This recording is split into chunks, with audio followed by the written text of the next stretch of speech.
I was reading in our local newspaper this article.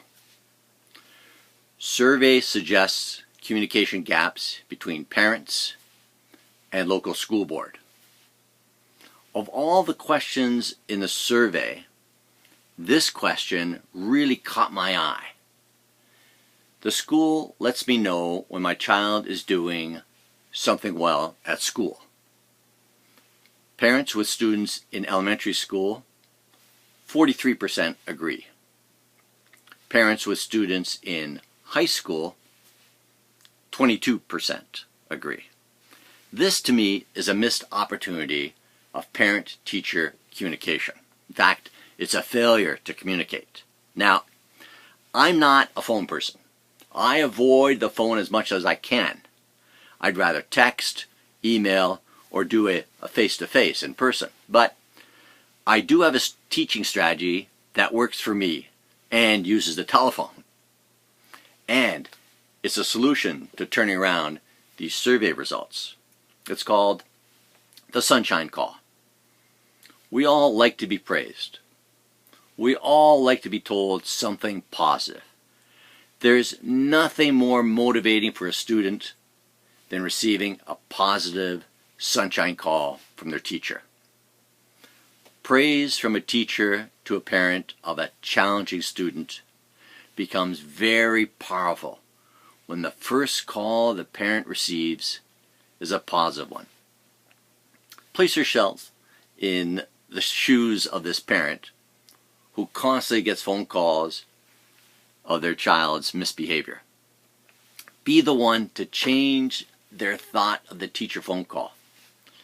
If your first call is a positive one, you'll have them on your side when you really need them later for any student misbehavior.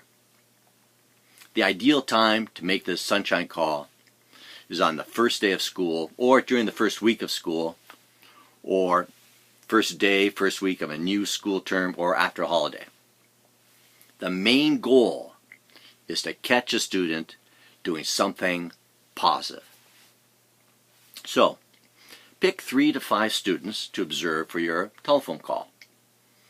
When the students are caught doing something positive, jot it down on your sunshine observation form.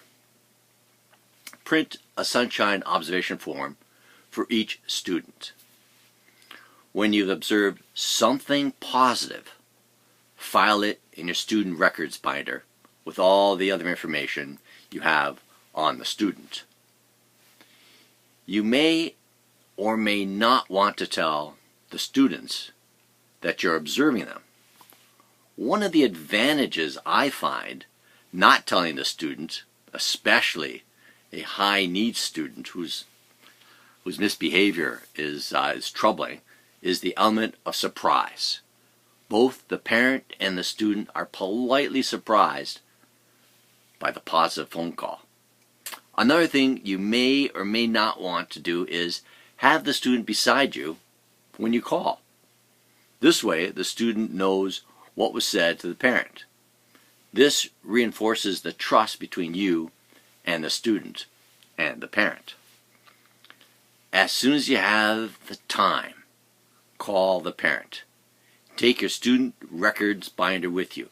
Make notes while speaking on the parent contact telephone log.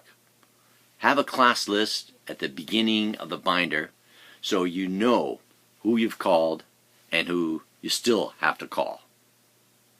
Imagine the kind of reaction you'll get from a parent who gets a number of sunshine calls from you those first days and weeks of school. This is especially so if in the past she's received nothing but bad news about her child. Sunshine calls are a great way of building rapport early in the year with parents and with your high needs students.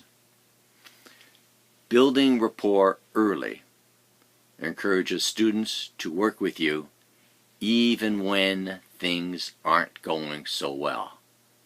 Moreover, you'll likely get much more needed support from parents when you need it.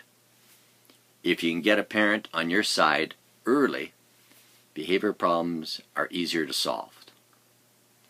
One thing I've learned is to make the first sunshine calls to parents of students who may not have had good relations with the school.